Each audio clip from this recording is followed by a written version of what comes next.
judge. She's won an awardee in the Kilang Bayani 2016. She won as a champion during Kalayaan of 7 Emirates 2018. A winner for Kalukalike Imelda Papin 2016. And garnering a Golden Award twice in Abu Dhabi.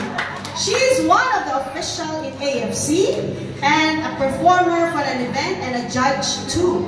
Let's all welcome Miss Nora Manlikis, aka Imelda Papin ng Dubai! And of course, Miss Nora. Yes. Ang Imelda Papin. Yes. Right. Only in Dubai. Ano pa? Aside doon, ano pang alam mo kay Miss Nora?